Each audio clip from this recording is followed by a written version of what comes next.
What I'm about to tell you will separate you from the masses forever. Most people move through life like sheep, predictable, emotional, easily manipulated. They wear their intentions on their sleeves. They telegraph their moves. They react instead of strategize, and they wonder why they lose. You're here because something inside you knows there's another way. A way where you control the board while others play as pawns. Where you see 10 moves ahead while they're stuck on move 1. This isn't about being cruel. It's about being untouchable. Think like a strategist. Move like a shadow. Strike like thunder. Machiavelli understood this 5 centuries ago. The rules haven't changed. Only the players got softer. Power isn't given. It's taken by those who understand the game. And today I'm handing you the playbook. The weak reveal everything. The strong reveal nothing. While everyone else is busy performing, seeking validation, begging for approval, you'll be operating in silence, building in the dark, positioning yourself where nobody sees you coming. Because the most dangerous player is the one nobody takes seriously until it's too late. Before we go deeper, do me a favor. Hit that subscribe button and turn on the bell. You'll want to catch every single lesson we drop here. This channel is your strategic advantage, and the next video might be the one that changes everything for you. Now, let's continue. Number 2, the illusion of morality. Here's the truth they don't want you to hear. The world isn't fair. It never was. It never will be. The sooner you accept this, the sooner you become dangerous. Morality is a cage designed to keep you predictable. They tell you to be honest, to play fair, to show your cards. Meanwhile, those at the top are playing by completely different rules. They smile in public and scheme in private. They preach equality while hoarding power. And you know what? They sleep perfectly fine at night because they understand what you're just beginning to learn. Power doesn't care about your intentions. It only respects results. Machiavelli said it best. It is better to be feared than loved if you cannot be both. But let's go deeper. Fear isn't about violence. It's about unpredictability. It's about making people think twice before crossing you. When you're too nice, too available, too transparent, you become a tool in someone else's strategy. Dark psychology teaches us that people are motivated by self-interest, not principle. They'll betray you the moment it benefits them. So why handicap yourself with outdated concepts of honor when everyone else is operating in the shadows? This doesn't mean become evil. It means become strategic. Understand the darkness so you can navigate it without becoming its victim. See people for what they are, not what they pretend to be. Read their micro-expressions. Decode their hidden agendas. Master the art of appearing harmless while being lethal. The mask you wear in public is your greatest weapon. Let them underestimate you. Let them think you're simple, emotional, predictable, and while they sleep on you, you're 3 steps ahead, positioning pieces they don't even know exist. Comment below, I see through the mask. Show me you understand the game within the game. Number 3, the strategist's mind. Strategy isn't about being the strongest. It's about being the smartest. The lion roars and everyone scatters. The snake strikes without warning. Which one survives longer? Power without strategy is just noise. It's loud, obvious, and easy to counter. But strategy without emotion. That's how empires are built. Here's what separates a strategist from everyone else. They think in systems, not moments. While you're worried about today's argument, they're planning next month's checkmate. While you're reacting to the last insult, they're setting up a situation where you destroy yourself. The strategist's mind operates on 3 levels simultaneously. Level 1, what's happening now? Level 2, what will happen next based on current moves? Level 3, what needs to happen 6 months from now and how to reverse engineer the present to get there. Most people never leave level 1. They're trapped in the immediate, the emotional, the reactive. You see someone insult you, you insult back. You see an opportunity, you grab it immediately. You feel disrespected. You need to prove yourself right now. Nothing is neutral. Every conversation is a negotiation. Every silence is a statement. Every action is a move on the board. Comment right now. I think 3 moves ahead. Show me you're becoming the strategist you're meant to be. Number 4, move like a shadow. Visibility is vulnerability. The moment people know what you're doing, they can stop you. The moment they understand your pattern, they can predict you. The moment they see you coming, they can prepare. This is why amateurs announce their plans and wonder why they fail. They post their goals on social media. They tell everyone about their next move. They need validation before they even start. And by the time they're ready to execute, 10 people have already positioned themselves to block them. The shadow doesn't announce. It doesn't explain. It doesn't justify. It simply moves. When you operate like a shadow, people only see the results, never the process. They wake up one day and you're in a position of power they didn't see coming. They turn around and you've already acquired what they were competing for. They blink and you've neutralized a threat they didn't even know existed. This is the art of invisible execution. Work in silence. Build in private. Strike when nobody's watching. Let your success be the noise, not your mouth. Dark psychology teaches us that people fear what they can't track. When they can't figure out your pattern, they can't manipulate you. When they can't predict your next move, they can't position against you. Uncertainty is your weapon. Machiavelli operated this way. He observed everything, revealed nothing. He understood that the moment you become readable, you become controllable. So how do you move like a shadow? First, compartmentalize. Nobody gets the full picture. Person A knows one thing. Person B knows another. Only you see how the pieces connect. Second, create false patterns. Let people think they've figured you out. Show them a predictable side while your real moves happen elsewhere. Third, never react immediately. When someone attacks, stay silent. When someone questions you, smile and change the subject. Delay your response until you've calculated the perfect counter. The shadow doesn't fight every battle. It chooses the moment of maximum impact. It waits until the opponent is exposed, overconfident, distracted. Then it strikes with precision that ends things permanently. Most people move like bulls. Loud, aggressive, charging straight ahead, easy to see, easy to dodge, easy to destroy. You're not most people anymore. You're learning to move unseen, unheard, unpredictable. By the time they realize you were there, the game is already over. Drop this in the comments. They never saw me coming. Let me know you're mastering the art of the shadow. Number 5, strike like thunder. There's a time for patience. There's a time for observation. There's a time for silence. And then there's a time to strike so hard they never forget. Thunder doesn't apologize. It doesn't warn. It doesn't negotiate. When it comes, it's absolute. It's final. It leaves an impact that echoes long after the storm has passed. This is what separates the strategist from the philosopher. The philosopher thinks forever. The strategist thinks, then executes with brutal precision. You've been watching. You've been calculating. You've been moving in silence while they slept on you. Now comes the moment they realize their mistake. But it's too late. When you strike, it must be decisive. Half measures create enemies.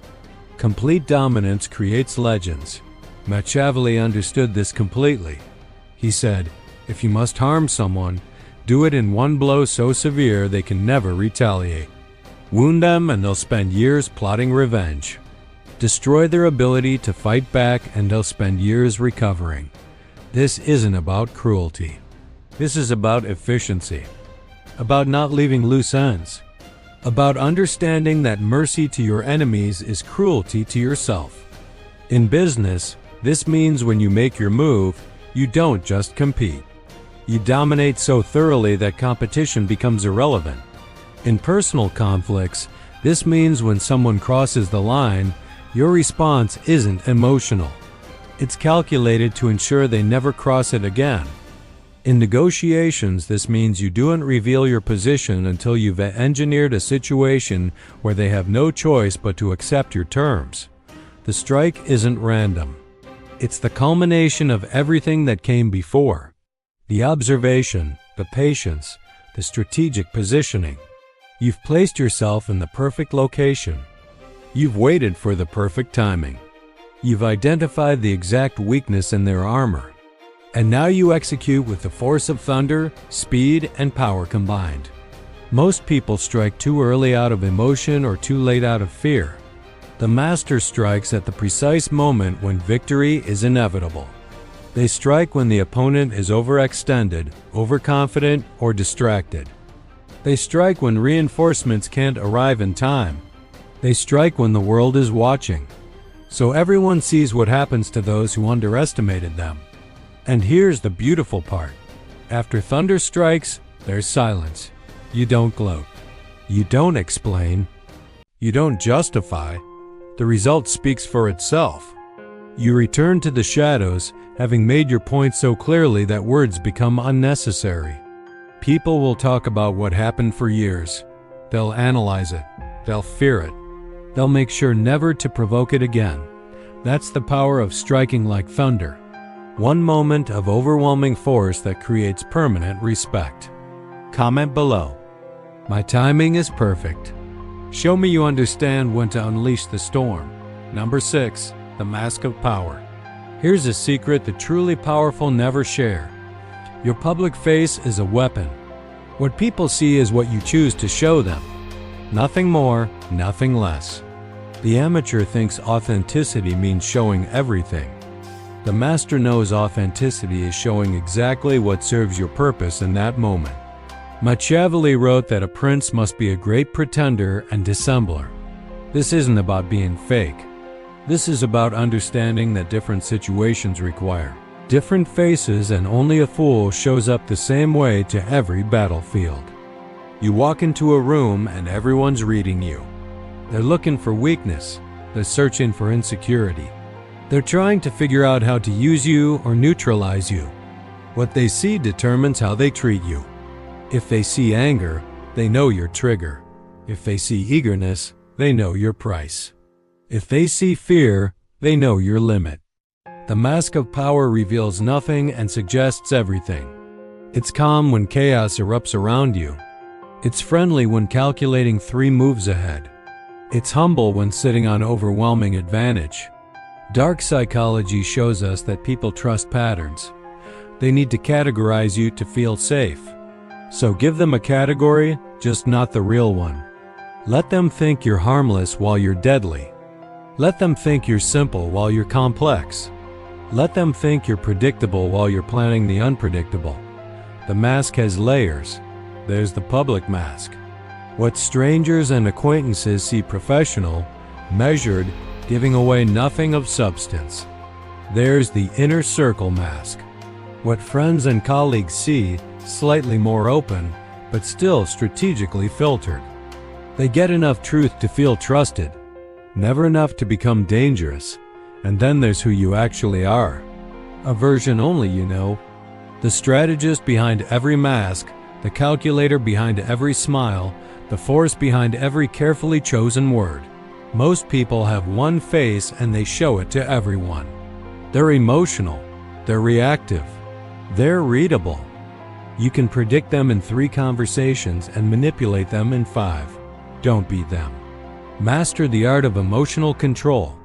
When someone insults you, your face remains neutral.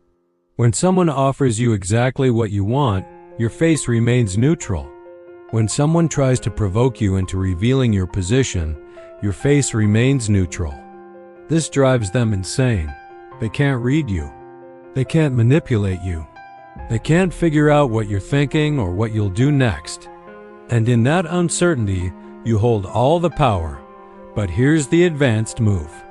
Occasionally, strategically, let the mask slip.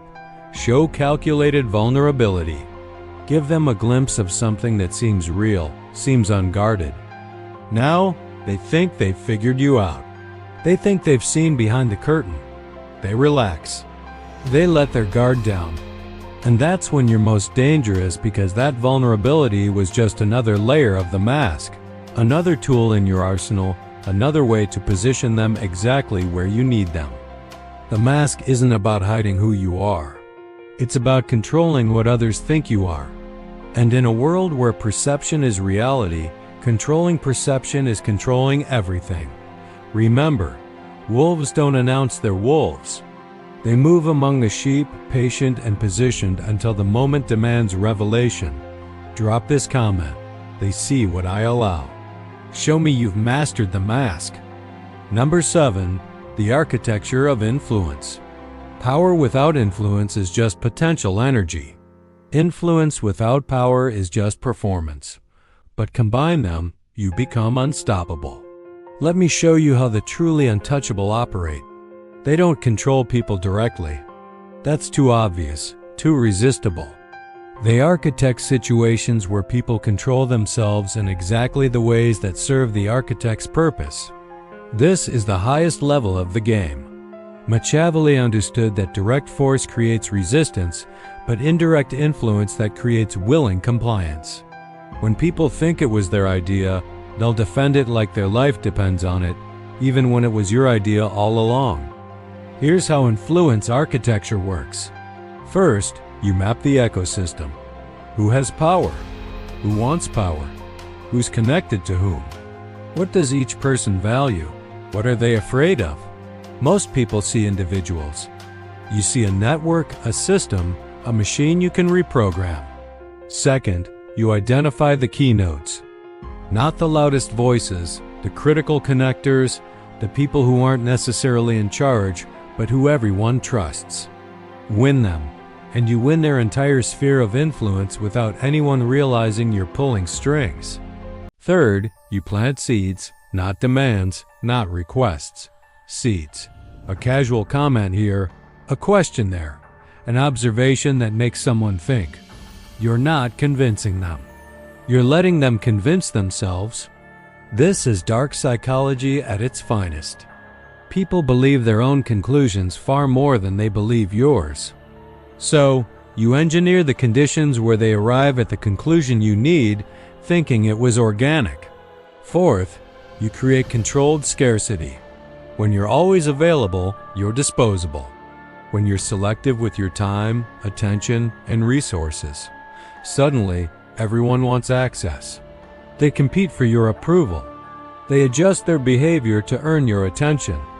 You've inverted the power dynamic without saying a word.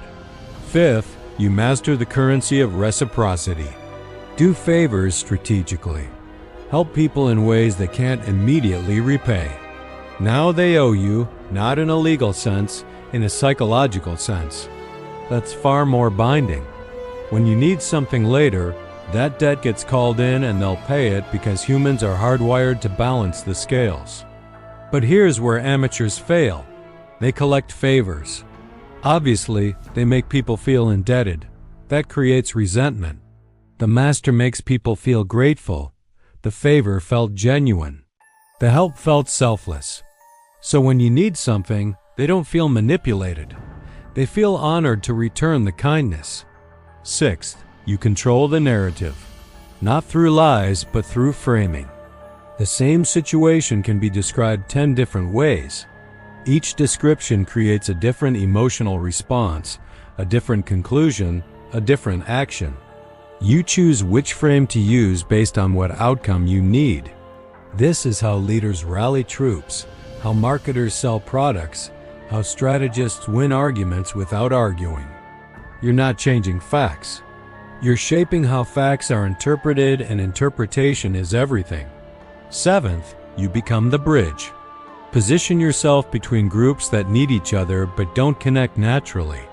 Suddenly, you're indispensable. Information flows through you. Opportunities flow through you. Power flows through you. They can't exclude you without losing access to something they need. This isn't about being liked. It's about being necessary. People can ignore someone they like. They can't ignore someone they need. The beautiful thing about influence architecture, it's invisible. People don't feel controlled. They feel empowered. They're making their own choices, pursuing their own goals. They just happen to be choices and goals that align perfectly with your strategy. This is how you build an empire without anyone realizing you're the emperor. This is how you shape outcomes without anyone seeing your hand on the wheel. This is how you become untouchable, not through domination, but through integration into the systems and psychologies that drive everyone around you. Comment now. I build invisible empires. Let me know you see the architecture. Number 8. The cold calculus of loyalty. Let's talk about something most people get catastrophically wrong: loyalty. They treat it like a virtue, like something sacred, like something that should be given freely and maintained eternally. That's how they get destroyed. Loyalty isn't a moral principle. It's a strategic calculation. And the moment you understand this, you stop being a victim and start being a master. Machiavelli said, "Men are won over by benefits." The moment the benefits stop, so does the loyalty. This isn't cynical. This is observable reality. Look around. How many people stayed loyal when someone lost power? How many friendships survived bankruptcy? How many allies remained when the winning streak ended? Exactly. People are loyal to what you provide, not to who you are. Accept this and you'll never be blindsided again. Here's the cold truth. Everyone operates on self-interest. Even when they claim otherwise, even when they believe otherwise. Underneath every relationship is a transaction. Sometimes it's obvious: money, status, access. Sometimes it's subtle: emotional validation, identity, reinforcement, entertainment, but it's always there.